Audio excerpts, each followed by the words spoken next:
Hi, this is Lawan. Welcome again to my show. It's still going on. I guess I'm doing something right. Today I'm going to talk to you about National Security Advisor Jake Sullivan's speech at the Council of Foreign Relations. So in his recent appearance at the Council of Foreign Relations event, U.S. National Security Advisor Jake Sullivan explained the Biden administration's strategic approach to China. He stated that the ongoing intensive diplomacy was successfully working to improve U.S.-China relations from a historic low in the beginning of 2023, when a Chinese spy balloon crossed the U.S. and made headlines. At the same time, Sullivan aimed to show that the current U.S. strategy for China was tough.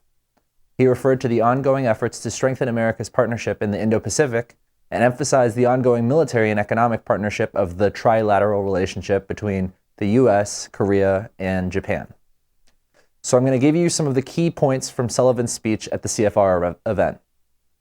In this first clip, Sullivan talks about the Chinese perception of America in decline and also talks about the Trump administration's failings to strategically engage with China. Here's the clip.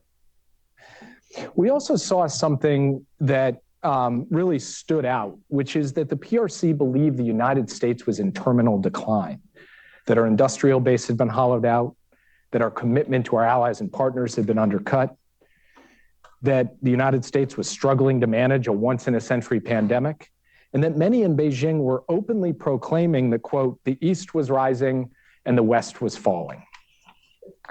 When we came into office, we inherited an approach from the previous administration that had updated the diagnosis of the scope and nature of the China challenge, but had not adequately developed the strategy and tools to address it.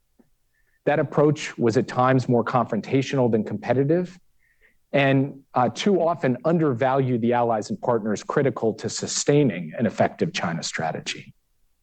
Here, Sullivan's guarded reference to the previous administration's shortcomings in engaging China certainly works as a veiled critique that Trump's hardline stance against China was ineffective. He then went on to challenge the Chinese vision of America as a country in decline, repeatedly stating that the Biden administration, quote, rejects what was a common view that it was a story of inexorable rise on one side and inexorable decline on the other side. He then continued, quote, choices matter in both Beijing and Washington. On Taiwan, Sullivan framed the recent elections as evidence of the success in diplomatic engagement between the U.S. and China. Here's the clip. Just a few weeks ago, Taiwan held historic elections without any major cross-strait incident, in part because all sides, Washington, Beijing, and Taipei, worked to reduce miscommunication and misperception about their respective intentions.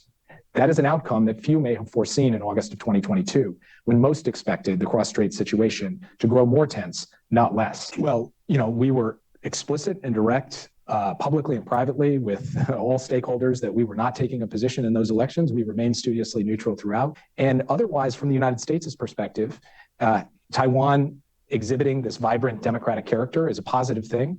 And our policy remains constant through it.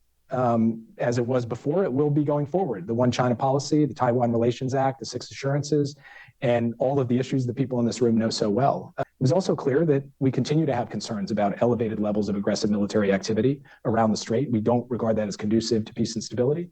And we generally want to see, as I think the rest of the world does, peace and stability across the Taiwan Strait, and we are committed to doing everything we can to support that. Sullivan's statements about American neutrality in the Taiwan elections echo Liu Jianchao, who appeared at a Council on Foreign Relations event the week of the Taiwan elections. Although he was repeatedly pressed on the possibility of William Lai, who China has called a troublemaker and a separatist, winning the election, Liu remained reticent on Lai and instead restated Beijing's orthodox stance for eventual reunification. Perhaps the most illuminating part of the talk was when Sullivan was asked about the U.S. approach to China's presence in Africa. Sullivan spoke of the destructiveness of viewing Africa as a battleground for proxy wars. Here's the clip. One thing that Kurt and I wrote in our foreign affairs piece in 2019 that I have felt like really important to keep us disciplined in this is that we cannot treat the rest of the world as proxy battlegrounds the way that I think the US and the Soviet Union too often did during the Cold War. So looking at Africa, our question should not be how do we gain relative advantage over China in this country, because that becomes a warping and distorting factor that frankly, in a way, can also undermine our overall position. So the question we pose instead is, how do we offer a better value proposition? And I would say one of the areas that, frankly, is a gap that we are trying to fill now quite actively is mobilization of capital for investment in the things that African countries are looking for their development, in infrastructure, in clean energy, in digital. And that's about money. And it's about public sector money leveraging private sector dollars.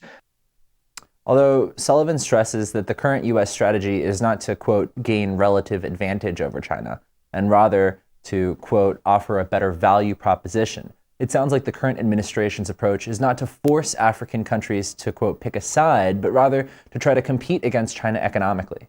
This potentially opens the African continent to be an interesting theater for the competitive relationship between China and America. With the Belt and Road Initiative, China obviously has a strong head start in the race to build infrastructure. The American approach in Africa has historically been one of military collaboration. The U.S. has one permanent naval base in Djibouti that hosts more than 5,000 people. But throughout the continent, America also maintains 26 other military outposts. America's approach has proved problematic in several African countries. For example, in Mali, where America maintains a military outpost, Colonel Assimi Goïta led a coup against former President Ibrahim Boubacar Keïta in 2021. Goïta received training from the US and France and had experience fighting with US Special Forces. That same year, Mamadi Doumbouya, another military officer that received US training, led a coup in Guinea.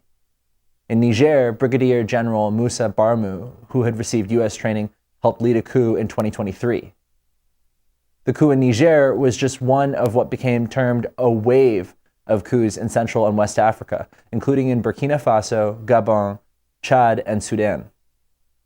Last September, I interviewed Professors De Valera Botchway and Moussa Traoré, who are based in Ghana. Here is a clip of their perspectives on the coups in West Africa. A lot of the Western media is treating the coups in West Africa as the death of democracy. That's what they're calling it. But it sounds like there wasn't, at least in Burkina Faso, there wasn't very much democracy before, and possibly, paradoxically, after the coup, there's been more democracy now. Is that the case? Do you challenge the idea that the coups are ending democracy in West Africa? First, I think that we have to understand that the term democracy is not a universal, label. Actually, who defines democracy and who is democracy? So if a certain part of the world's media is saying that this is the death of democracy, then perhaps they are referring to a particular type of democracy that they want to see, enveloping the whole world. And I think that it's important for us to even look at China, look at Russia, that these two places have been described by some media houses as non-democratic spaces. But when you ask these two countries or geopolitical entities, they will tell you that they are practicing democracy. It is their form of democracy. So democracy must be understood within specific geopolitical and cultural spaces. Clearly, America is long overdue for a strategy shift in Africa.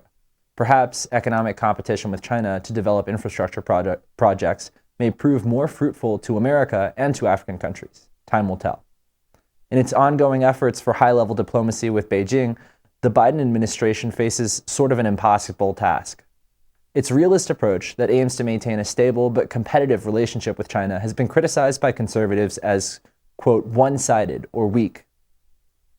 Republican Congressman from Wisconsin, Mike Gallagher, who currently serves as the chairman of the Select Committee on Strategic Competition between the United States and the Chinese Communist Party, called the Biden administration's strategy, quote, zombie engagement, and criticized it as a, quote, revival of an approach to China that has failed for 30 years. Although Sullivan worked hard to frame the Biden administration's approach to China as a success, it is unclear how popular that approach will be among American voters come November. Thank you so much for tuning in. This is 华尔街前线, and I am Lao Wan.